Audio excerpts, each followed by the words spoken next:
سجود التلاوتی، سجدہ تلاوت، یجب سجود التلاوہ علی من تلا، سجدہ سہو واجب ہوتا ہے علی من تلا، اس شخص پر جس نے تلاوت کیا، یعنی جس نے قرآن کی تلاوت کی، اس آیت کی تلاوت کی، تو ایسے شخص پر خود واجب ہوتا ہے۔ او سمع آیتن من آیات معینت من کتاب اللہ تعالی، یا اس نے کوئی آیت سنی ان معینہ آیات میں سے، اللہ کی کتاب میں سے، یعنی قرآن کریم کی ان معین آیات میں سے کوئی آیت سنی یا اس کی تلاوت کی، تو اس صورت میں سجدہ سہو واجب ہوگا، اور شواف ہے کہ ہاں یہ ایسا سنت ہے۔ فیہا امر بالسجود، یعنی ایسی آیت جن میں سجدے کا حکم ہے، او بیان امتثال بالسجود، یا سجدے کے سلسلے میں امتثال کا مطلب ہے کسی بات کو اختیار کرنا، کسی بات کو ماننا، یعنی ایسے لوگ سجدہ کرتے ہیں، تو جب کہا گیا ایسے لوگ سجدہ کرتے ہیں، یا ایمان والے لوگ سجدہ کرتے ہیں، یا فلاں لوگ سجدہ نہیں کرتے ہیں، تو اپنے آپ کو ان سے الگ کرنے کے لیے گویا کہ یہ چیزیں اس میں شامل ہے۔ او وصف للکائنات بالسجود، یا کوئی وصف ہے اس میں جس میں مختلف مخلوقات کے سجدے کا جو ہے کوئی وصف بیان کیا گیا ہے۔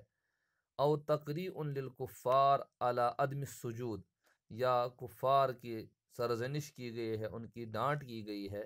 سجدہ نہ کرنے پر، یعنی جن میں اس طرح کے معاملات ہیں۔ فیسجد التالی والسامع، تو اس صورت میں تالی کا مطلب ہے تلاوت کرنے والا، اس میں فاعل تلا یتلو سے، اور سمع یسمع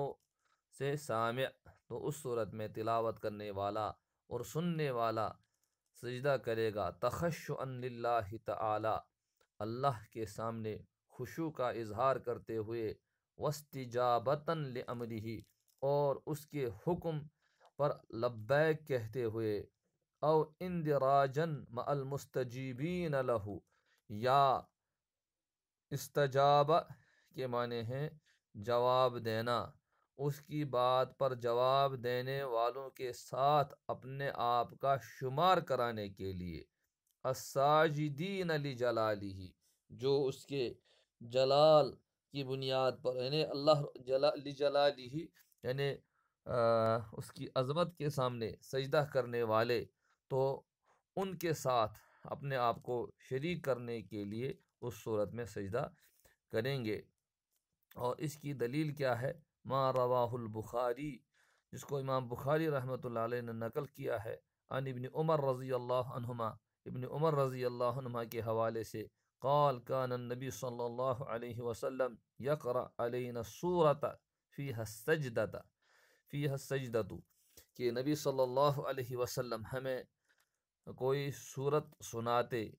جس میں سجدہ ہے، یعنی جس میں سجدے کا تذکرہ ہے یا جس میں سجدہ کرنا ہے، فَيَسْجُدُ وَنَسْجُدُ، تو آپ بھی سجدہ کرتے اور ہم بھی سجدہ کرتے، حَتَّى مَا يَجِدُ أَحَدُنَا مَوْضِعَ جَبْهَتِهِ، یہاں تک کہ ہم میں سے کوئی نہیں پاتا تھا موضع جبہتہ، اپنی پیشانی کے لیے جگہ، یعنی اس طریقے سے سجدے کے لیے جگہ بھی نہیں ہوتی تھی، لیکن اس کے باوجود سجدہ کیا کرتے تھے۔ وعند ابی داود، اور ابو داود رحمۃ اللہ علیہ نے نقل کیا ہے اپنی سنن میں، کان النبی صلی اللہ علیہ وسلم یقرأ علینا القرآن، نبی صلی اللہ علیہ وسلم ہمیں قرآن سناتے، چاہے نماز کے اندر چاہے نماز سے باہر۔ فَإِذَا مَرَّ بِالسَّجْدَةِ، جب سجدے سے گزرتے، یعنی سجدے کی آیت کی تلاوت کرتے، کبّر وسجد، تو آپ تکبیر کہتے اور سجدہ ادا فرماتے، وسجدنا معہ، اور ہم بھی آپ کے ساتھ سجدہ کرتے۔ اسی طرح وروى مسلم، امام مسلم رحمۃ اللہ علیہ نے نقل کیا ہے حضرت ابو ہریرہ رضی اللہ عنہ کے حوالے سے، عن النبی صلی اللہ علیہ وسلم قال، کہ نبی صلی اللہ علیہ وسلم نے فرمایا، اذا قرأ ابن آدم السجدہ، جب ابن آدم سجدہ پڑھتا ہے یعنی سجدے کی آیت پڑھتا ہے، فسجد،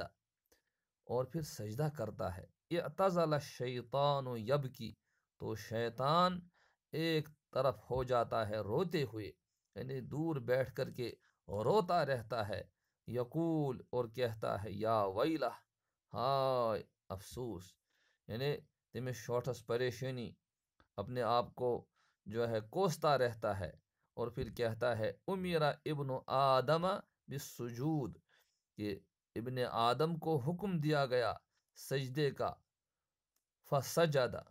تو اس نے سجدہ کیا، فلہ الجنہ، تو اس کے لیے جنت ہے، وَأُمِرْتُ بِالسُّجُودِ، اور مجھے بھی سجدے کا حکم دیا گیا تھا، فَعَصَيْتُ، تو میں نے نافرمانی کی، میں نے اقرار نہیں کیا، میں نے نہیں مانا، فلی النار، تو میرے لیے،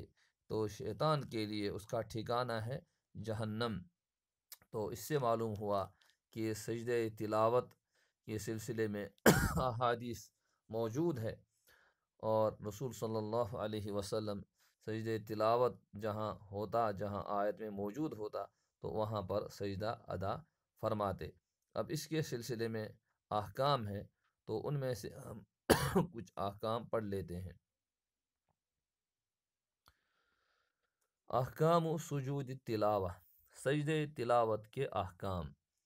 یجب سجود التلاوت اذا حصل واحد من ثلاثة امور، کہ سجدہ تلاوت واجب ہوتا ہے اذا حصل واحد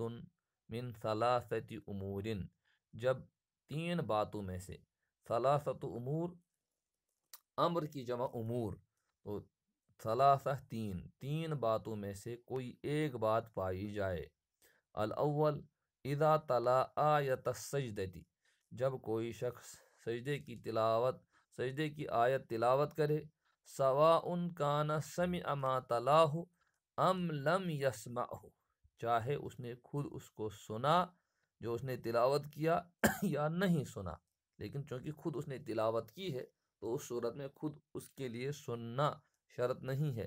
قضا یجب سجود التلاوتی، اسی طریقے سے واجب ہوگا سجدہ تلاوت اذا تلا حرف سجدۃ، جب سجدے کا حرف اس نے تلاوت کیا، یعنی آیت کے جس حصے میں سجدے کا حکم ہے، تو جس حرف کی بنیاد پر سجدہ واجب ہوتا ہے، اگر اس نے وہی حرف پڑھا مع کلمۃ قبلہ، اس سے پہلے کچھ الفاظ کے ساتھ،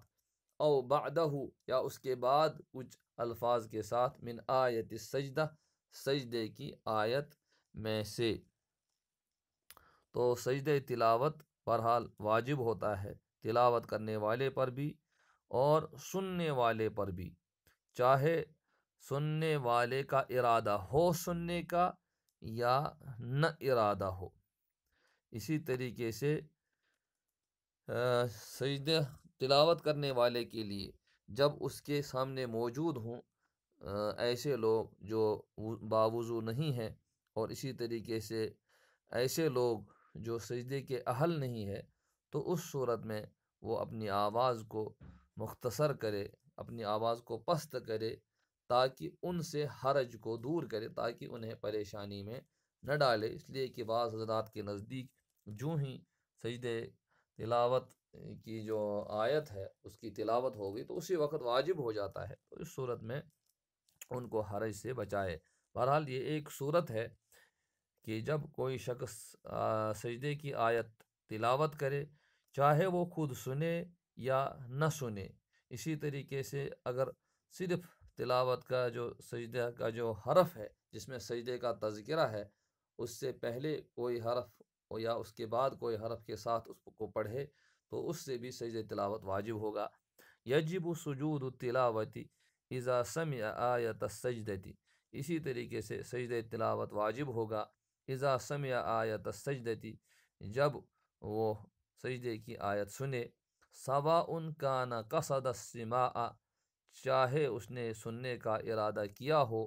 ام لم یقصد السماع، یا سننے کا ارادہ نہ ہو۔ جیسے ہم بازار سے جا رہے ہیں، ہم نے جو ہے کسی کو سنا تو قرآن پڑھتے ہوئے اور وہ سجدے کی آیت سے گزرا، تو اگر ہمارا ارادہ سننے کا نہیں تھا لیکن ہم نے سنا تو ہم پر سجدہ تلاوت واجب ہو گیا۔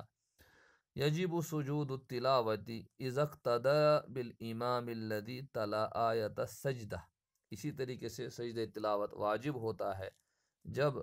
اس امام کی اقتداء کرے جس نے سجدے کی آیت تلاوت کی، سواء کان المقتدی سمع آیت السجدتی، چاہے مقتدی نے سجدے کی آیت سنی ہو، ام لم یسمعها، یا اس نے اس کو نہ سنا ہو۔ جیسے ایک شخص آیا، وہ امام کے ساتھ وہ دروازے سے داخل ہو رہا تھا، ادھر سے امام نے سجدے کی جو آیت سجدہ جو ہے پڑھی تھی، لیکن اس نے کچھ بھی نہیں سنا، اس نے صرف اتنا سنا اللہ اکبر، یہ صف میں پہنچ گیا، اس کو بھی کرنا ہے اللہ اکبر اور اس کو سجدے میں جانا ہے۔ بعد میں وہ پھر سے کھڑا ہوگا امام اور آگے تلاوت جاری رکھے گا، پھر رکوع کرے گا، تو یہ بھی اس کے ساتھ کھڑا ہوگا اور رکوع کرے گا۔ تو اس صورت میں جو اس نے سجدہ کیا، اگرچہ اس نے سجدے کی آیت نہیں سنی تھی، لیکن چونکہ یہ امام کے ساتھ جڑ گیا تو اس پر بھی سجدہ کرنا واجب ہو گیا۔ اسی طریقے سے ایک شخص وہ اونچا سنتا ہے تو اس نے امام کو سجدے کی آیت پڑھتے ہوئے نہیں سنا، لیکن چونکہ وہ امام کی اقتداء کر رہا ہے تو جب امام سجدے میں جائے گا وہ بھی اس کے ساتھ سجدے میں جائے گا۔ تو مطلب یہی ہوا کہ جب امام کے ساتھ لہٰذا جب امام کے ساتھ موجود ہے تو امام کی اقتداء میں ہونے کی بنیاد پر جب امام سجدہ تلاوت کرے گا تو یہ بھی سجدہ تلاوت کرے گا۔